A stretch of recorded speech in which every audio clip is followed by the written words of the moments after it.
माँ जी, आप अपनी काली बहू का और मेरा सामान अलग अलग लेकर आई हो ना? हाँ बहू, मैं बहुत अच्छे से जानती हूँ कि तुझे अपनी काली जेठानी से कितनी चिढ़ है, इसीलिए मैं तुम दोनों का सामान अलग अलग लेकर आई हूँ। और बबीता बहू, बड़ी बहू ने तो कलश स्थापना भी कर ली, अब जल्दी से तू भी कलश की स्थापना कर ले।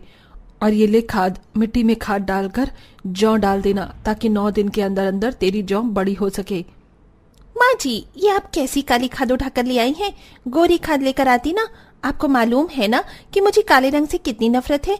अब मैं अपने मंदिर की मिट्टी में क्या काली खाद डालूंगी? बहू, भगवान ही बचाए तेरे इस काले गोरे के फर्क से। और हाँ, सारी खाद काली ही होती है।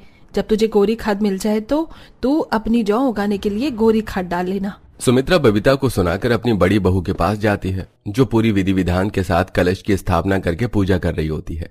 तो वहीं बबीता जौ उगाने के लिए मिट्टी में खाद न डालकर उसमें सफेद चूना डाल देती है। मेरे मंदिर कितना अच्छा लग रहा है, खासतौर पर मेरा ये गमला। अब एक बार मैं अपनी काली जेठानी का मंदिर देखकर आती हूँ। उसके मंदिर में तो सब कुछ उसी की तरह काला काला होगा। बबीता अपनी जेठानी के हिस्से में आती है और उसका सजा मंदिर देख मुंह बनाती है। इसी तरह से नवरात्रि का एक दिन निकल जाता है और अगले दिन जब सुमित्रा बबीता के खाने के लिए सिंघाड़े का आटा लेकर आती है, तब बबीता आटे को देख अपनी सास से कहती है, माँ जी, पिछले 2 घंटे से मैं भूखी हूँ और मैंने आपको मार्केट अपना सामान लाने के लिए भेजा था। फिर क्या जरूरत थी आपको उस काली कलूटी का सामान लाने की? बहू, तुम दोनों ही मेरी बहू हो। और बबीता बहू, तू काले गोरे में फर्क करती है, पर मैं अपनी किसी भी बहू में फर्क नहीं करती। इसीलिए उसके कहने पर मैं उसके लिए भी व्रत का सामान लेकर आई हूँ। माँ जी, बबीता को मुझसे बहुत परेशानी है। अगर वो नहीं चाहती कि आप उसके सामान के साथ मेरा कोई सामान लाओ तो मत लाया करो। बड़ी बहू, तू क्यों उसकी बातों को दिल पर लेकर बैठ जाती है? तू तो जानती है कि वो बेवकूफ है। अच्छा, ये सब छोड़ो। और अनीता बहू, तू अपना साबूदाना और व्रत का चावल रख ले। और छोटी बहू, मैं तेरे लिए व्रत का आटा ले आई हूँ। ये सिंघाड़े का आटा है, इसे बनाकर खा ले। वैसे भी तेरा व्रत रखना ना रखना तो एक बराबर है। जब से तूने उपवास रखे हैं तब से तो मानो जैसे तू पार्टी ही कर रही है। व्रत का आटा काला? माँ जी, अगर मुझे पता होता कि व्रत का आटा काला होता है तो मैं कभी आपसे व्रत का आटा नहीं मंगवाती। माँ जी, अभी काम करो, अभी सिंघाड़े का आटा दुकान वाले को वापस कर दो और बदले में चावल और साबूदाना ही लेकर आ जाओ। मैं वही खाकर 9 दिन उपवास कर लूंगी। बबीता, माँ जी को कहीं भेजने की जरूरत नहीं है। तुम एक काम करो, मेरा साबूदाना और व्रत वाले चावल तुम रख लो और मुझे अपना सिंघाड़े का आटा दे दो। बिल्कुल नहीं। तुमने अपने काले हाथों से उन कोरे चावल को छुआ है, मैं उसे बनाकर नहीं खा सकती। अगर मैं भी काली हो गई तो? इस तरह बबीता जबरदस्ती अपनी सास को दोबारा दुकान भेज देती है और व्रत के नाम पर पूरे दिन चिप्स, फल, चाय, दूध, साबूदाने की खिचड़ी आदि खाती रहती है और साथ ही साथ अपनी जेठानी के काले रंग का भी मजाक बनाती है। जेठानी जी, कभी कभी आपको मेरे गोरे रंग से बहुत जलन होती होगी ना? आप भी सोचती होंगी कि मैं दूध मलाई जैसी गोरी और आप चाय पत्ती जैसी काली। बबीता, मुझे कभी किसी से जलन नहीं हुई, पर मैं तुम्हें देखकर बहुत हैरान हूँ। वैसे तो तुम्हें काली चीज कोई पसंद ही नहीं, पर तुम चाय में वही काली चाय पत्ती डालकर पीती हो, पता नहीं कैसे। आप कहना क्या चाहती हैं? और रही चाय की बात, तो मैं चाय नहीं पीती, मैं कॉफी पीती हूँ। इसलिए बिना देखे और जान करके कुछ भी मत बोला करो। बबीता अनीता की बात सुनकर चिढ़ जाती है और मुंह बनाकर वहां से चली जाती है। साथ ही साथ अब वो चाय पीना भी छोड़ देती है। समय यूं ही गुजरता है और गुजरते समय के साथ बबीता अपनी जेठानी को हर समय नीचा दिखाने की कोशिश करती है। ऐसे ही एक दिन, माँ जी, आप कन्या पूजन के लिए जो भी सामान लाएंगी, याद रखना उसमें कुछ भी चीज काली ना हो। और मैं तो आपको ये कहती हूँ कि मेरे लिए काले चने भी मत लेकर आना। मैं अपनी कन्या पूजन में किसी भी कन्या को काले चने नहीं दूंगी। पर क्यों बहू, कन्या पूजन में चना होता ही जरूरी है, और तुझे काले चने से क्या दिक्कत है? बबीता, ये तुम्हारा पहला नवरात्रा है, इसलिए तुम्हें कुछ पता नहीं। देखो, अपनी इच्छा से कुछ मत करो, कुछ चीज नियम के अनुसार किए जाते हैं और वही अच्छे होते हैं। इस तरह तो तुम्हारा नवरात्रि का व्रत कभी पूरा नहीं होगा। हाँ हाँ, आप तो बोलोगी ही ना जेठानी जी, आप खुद भी काली जो हैं, आपको तो काली चीज ही पसंद होगी।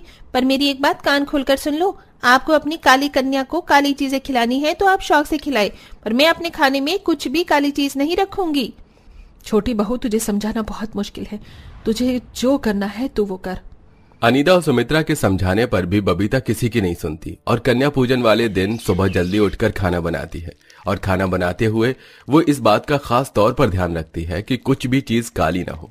तो वहीं अनीता सब कुछ नियम के अनुसार बनाती है और खाना तैयार होने के बाद दोनों बहुएं एक साथ सुमित्रा को कन्या बुलाने के लिए कहती हैं। माँ जी मेरा खाना तैयार है, आप कन्या पूजन के लिए कन्या को बुला लो। माँ जी मेरा खाना भी तैयार है, पर आप एक बात याद रखना, मेरे कन्या पूजन में एक भी लड़की काली नहीं होनी चाहिए।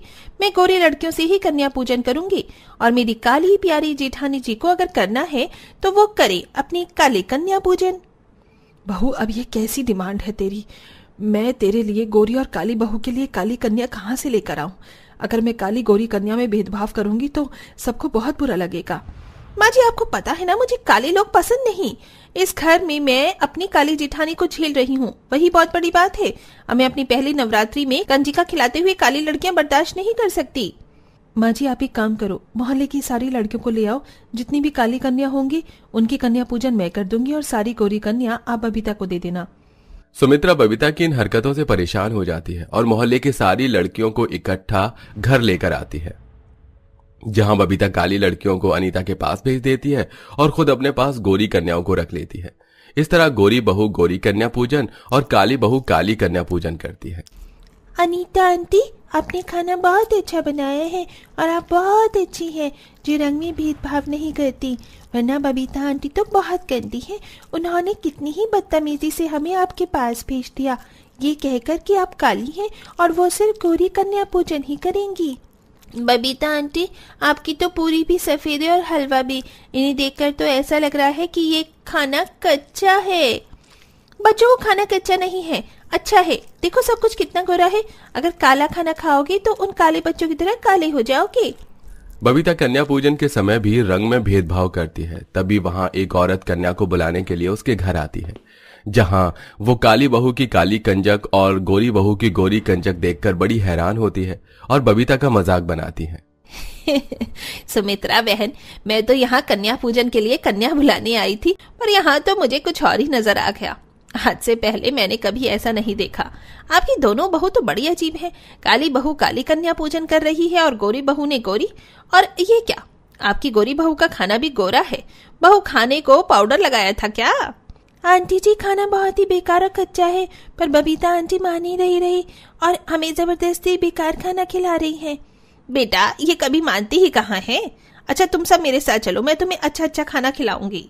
इस तरह वो औरत वहां से सभी कन्या को अपने घर ले जाती है और पूरे मोहल्ले को गोरी बहू की गोरी कंजक और काली बहू की काली कंजक के बारे में बता देती है, जिस वजह से सुमित्रा को बहुत बेइज्जती महसूस होती है। ये सब देख सुमित्रा को बहुत गुस्सा आता है और वो घर आकर अपनी दोनों बहू पर अपना गुस्सा उतारती है। बहू, आज तेरी वजह से पूरे मोहल्ले में मेरी नाक कट गई। बबीता बहू, कन्या पूजन नवरात्रि सच्ची श्रद्धा से की जाती है, काले गोरे रंग के भेदभाव से नहीं। और अनीता बहू, तूने भी अपनी छोटी बहू का पूरा साथ दिया। तुझे इसका विरोध करना चाहिए था, पर तुम दोनों ने तो नवरात्र के इस पावन त्योहार को खेल समझ लिया है, इसलिए अब से तुम दोनों कोई भी नवरात्रि नहीं करोगी। माँ जी, मैं मानती हूँ कि मैं कुछ नहीं बोल पाई, पर आप तो जानती हैं बबीता के सामने बोलने का भी कोई फायदा नहीं। अगर बबीता चाहती थी कि मैं काली कन्या पूजन करूं और वो गोरी, तो इसमें मेरी क्या गलती है?